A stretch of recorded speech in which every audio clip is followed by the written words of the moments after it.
Assalamualaikum warahmatullahi wabarakatuh. Perkenalkan, nama saya Salma Yulianti Ayunda dengan nomor pokok mahasiswa 20520028. Di sini saya akan memaparkan materi mengenai teori perilaku konsumen.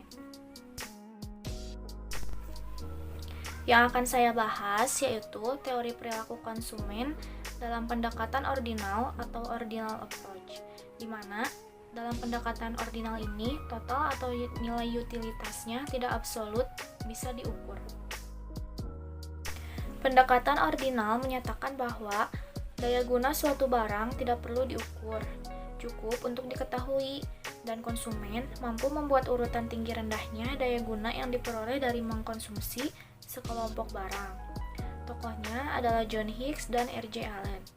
Pendekatan yang dipakai dalam ordinal adalah indifference curve atau disebut dengan IC. IC yaitu kurva yang menunjukkan kombinasi dua macam barang konsumsi yang memberikan tingkat kepuasan yang sama. Selanjutnya ada asumsi pendekatan ordinal. Yang pertama, konsumen rasional, yaitu bertujuan untuk memberikan kepuasan dengan batasan pendapatan. Yang kedua, ada konsumen mempunyai pola preferensi terhadap barang yang disusun berdasarkan urutan besar kecilnya daya guna. Yang ketiga, konsumen mempunyai sejumlah uang tertentu. Yang keempat, konsumen selalu berusaha mencapai kepuasan maksimum. Yang kelima, konsumen konsisten, artinya bila A lebih dipilih daripada B karena A lebih disukai daripada B, dan tidak berlaku sebaliknya, B lebih disukai daripada A. 6. Berlaku hukum transif, artinya bila A lebih disukai daripada B dan lebih disukai daripada C, maka A lebih disukai daripada C. Jadi, dasar pemikiran dari pendekatan ini adalah semakin banyak barang yang dikonsumsi, maka semakin banyak memberikan kepuasan terhadap konsumen. Berikut merupakan kurva dari indifference curve atau disebut dengan IC. Dapat dilihat bahwa kurva tersebut turun dari kiri atas ke kanan bawah, lalu cembung ke arah titik origin atau ke arah titik nol. Selain itu, terlihat juga bahwa IC tidak saling berpotongan, dan kurva IC yang lebih tinggi lebih disukai oleh konsumen rasional daripada kurva yang lebih rendah. Nah, ini adalah kurva dari properti 1 atau IC turun dari kiri atas ke kanan bawah. Implikasinya, antar barang harus terjadi trade-off atau saling meniadakan. Lalu ada kurva dari properti 2 yaitu IC cembung ke arah titik origin atau ke arah titik nol. Hal tersebut disebabkan oleh adanya MRS atau marginal rate of substitution.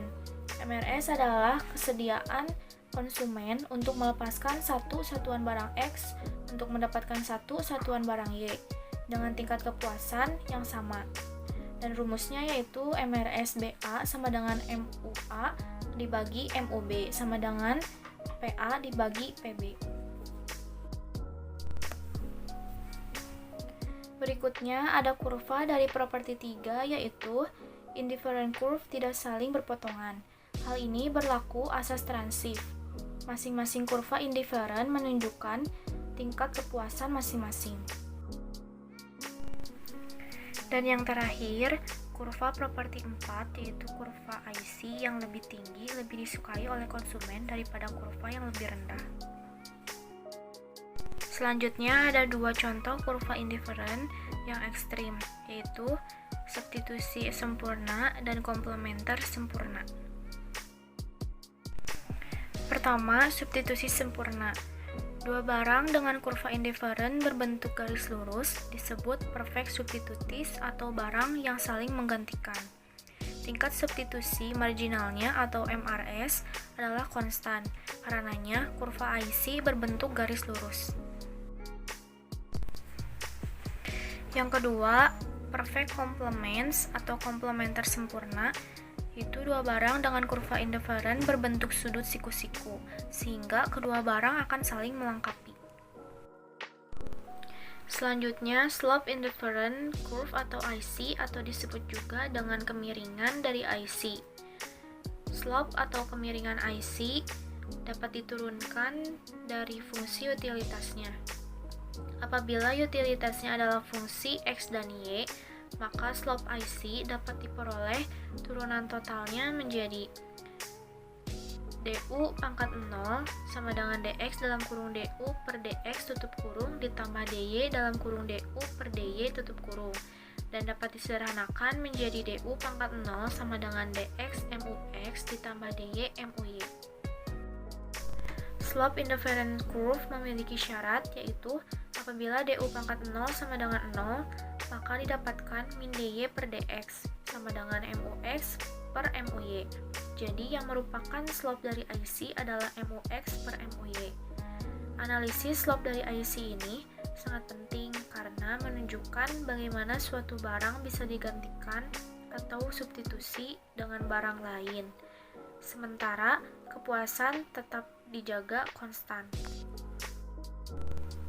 Lalu ada marginal rate of substitution atau MRS.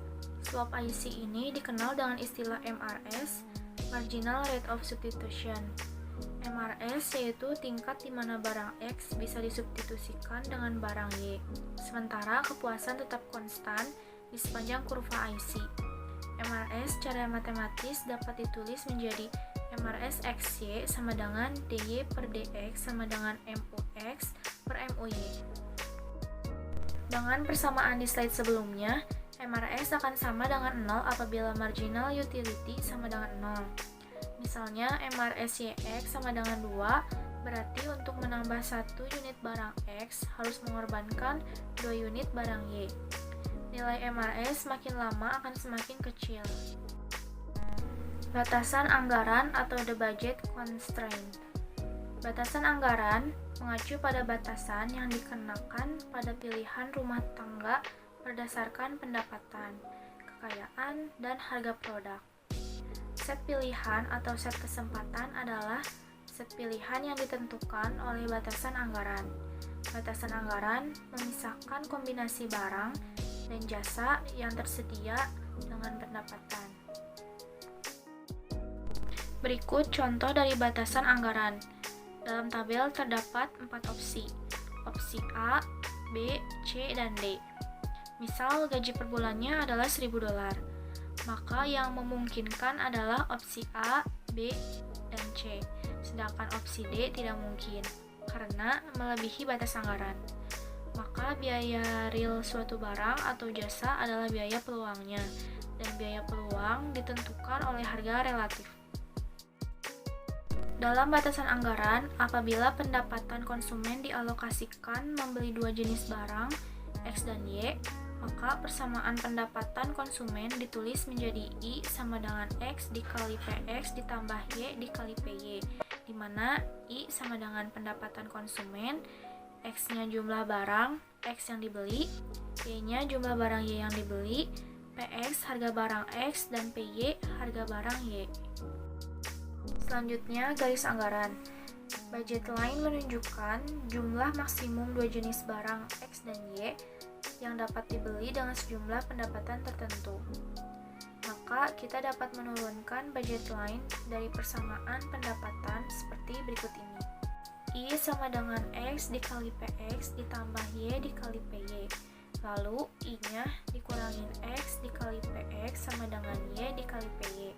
Setelah itu I per PY dikurangin X kali PX per PY sama dengan Y. Maka budget line-nya yaitu Y sama dengan I per PY min PX per PYX. Lalu masih tentang garis anggaran atau budget line atau disingkat dengan BL, bahwa keterbatasan pendapatan konsumen digambarkan dengan budget line. Budget line adalah garis yang menunjukkan berbagai kombinasi dari 2 macam barang yang berbeda yang dapat dibeli oleh konsumen dengan pendapatan tertentu. Jika kita lihat dalam grafiknya, garis yang berwarna merah itu disebut dengan garis anggaran atau budget line. Intercept Y dari BL menunjukkan sejumlah barang Y yang dapat dibeli ketika semua pendapatan dibelanjakan untuk Y dan dirumuskan I per PY. Lalu slope dari persamaan budget line adalah rasio dari harga tersebut dan dirumuskan min PX per PY. Perubahan harga dan pendapatan. Perubahan pada harga akan menyebabkan perubahan pada budget line. Perubahan pada harga akan menyebabkan budget line berputar. Jika harga X naik, maka budget line akan bergeser ke arah kiri atau berputar searah jarum jam. Dan jika harga X turun, maka budget line akan bergeser ke arah kanan atau berputar berlawanan arah dengan jarum jam. Perubahan pada pendapatan juga akan menyebabkan perubahan pada budget line. Perubahan pada pendapatan akan menyebabkan budget line bergeser. Jika pendapatan semakin kecil, budget line akan bergeser ke kiri. Sedangkan jika pendapatan semakin besar, budget line akan bergeser ke kanan. Keseimbangan konsumen. Keseimbangan konsumen akan digambarkan dengan persinggungan antara budget line dan indifferent curve. Persinggungan antara budget line dan indifferent curve ini akan menggambarkan kombinasi barang yang diinginkan konsumen. Berarti dicapai kepuasan maksimum. Pada titik keseimbangan itu berlaku slope budget line sama dengan slope IC. Karena kurvanya bertemu atau bergesekan antara budget line dengan indifferent curve, maka MUX per MUY sama dengan PX per PY atau budget line sama dengan indifferent curve atau bisa juga MUX per PX sama dengan MUY per PY. Jika kita lihat dalam kurvanya, yang disebut dengan titik optimum atau keseimbangan dari perilaku konsumen yaitu ketika garis budget line atau garis yang berwarna ungu bergesekan dengan indifferent curve yaitu di IC2. Pendekatan sistematis. Jika fungsi utilitas sama dengan fungsi X dan Y dan I sama dengan X dikali PX tambah Y dikali PY serta ditanya kapan kepuasan maksimum tercapai, maka dapat dipakai formula MUX per MUY sama dengan PX per PY atau MUX per PX sama dengan MUY per PY. Selain itu dapat dipakai Lagrange equation M sama dengan U sama dengan F, X dan Y ditambah lambda dalam kurung I dikurang X dikali PX dikurang Y dikali PY tutup kurung.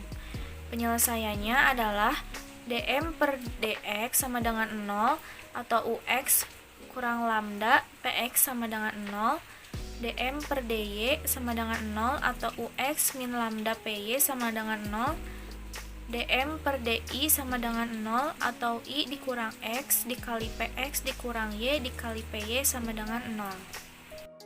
Berikut merupakan contoh soalnya. Diketahui px1 sama dengan $1 dan px2 sama dengan $2. Pendapatan konsumen sebanyak $15. Apabila konsumen punya fungsi utilitasnya U sama dengan X pangkat 2 ditambah X pangkat 2, kapan kepuasan konsumen tercapai? Maka diperoleh M sama dengan X1 pangkat 2 ditambah X2 pangkat 2 ditambah lambda 15 min X1 min 2X2. Kemudian dicari turunan parsialnya sebagai berikut. dm per dx1 sama dengan 2x1 dikurang lambda sama dengan 0. 2x-nya itu dari turunan fungsi x1. Lalu ada dm per dx2 sama dengan 2x2 dikurang 2 lambda sama dengan 0. 2 lambdanya itu dari harga kedua yaitu $2. Kemudian dieliminasi yang x1 dikali 2 sedangkan x2 dikali 1. Maka didapatkan 4x1 dikurang 2 lambda sama dengan 0. Kemudian 2x2 dikurang 2 lambda sama dengan 0. Lalu kedua hasil tersebut dikurangin dan didapatkan 4x1 dikurang 2x2 sama dengan 0 dan x2 sama dengan 2x1. Setelah itu, lalu memasukkan fungsi dari soalnya dan didapatkanlah dm per di sama dengan 15 min x1 min 2x2 sama dengan 0. Kemudian 15 min x1 min 2 dikali 2x1 sama dengan 0. Maka 15 min 5 x1 sama dengan 0. Sehingga hasilnya x1 sama dengan 3. Lalu disubstitusikan X2 sama dengan 2X1 sama dengan 2 dikali 3 sama dengan 6. Jadi, konsumen membelanjakan pendapatannya untuk barang X1 sebanyak 3 unit dan X2 sebanyak 6 unit dan akan mencapai kepuasan tertinggi sebesar 45. Kritik terhadap pendekatan ordinal. Yang pertama, adanya asumsi convexity dari indifferent curve masih diragukan. 2. Tidak menganalisis efek adanya advertising, perilaku masa lampau atau past behavior, persediaan, perilaku konsumsi irasional yang nantinya akan menambah efek demonstrasi atau demonstrasi efek dan lain sebagainya. Padahal, efek yang ditimbulkan permasalahan yang irasional ini sangat penting bagi pembuat keputusan, misalnya dalam penentuan harga dan output dari produsen. Yang ketiga, rationality dari konsumen dalam membuat ranking atau order dari kepuasan atau daya guna yang diperoleh juga masih dipertanyakan. Keempat, merupakan pengembangan dari teori perilaku konsumen, pendekatan kardinal dengan mengganti asumsi yang sangat lemah seperti ukuran kardinal menjadi ordinal dan dikeluarkannya asumsi konstan marginal utility of money. Keunggulan pendekatan ordinal. 1. Merupakan framework dari teori surplus konsumen atau consumer surplus yang merupakan salah satu alat ukuran yang penting dalam teori kesejahteraan ekonomi. 2. Dapat menentukan apakah hubungan dua macam barang itu, substitusi EYX lebih besar daripada 0 atau komplement EYX lebih kecil daripada 0 yang dapat dilihat dari elastisitas harga silang atau cross elasticity. Sekian dari saya, mohon maaf bila ada salah kata. Wassalamualaikum warahmatullahi wabarakatuh. Terima kasih.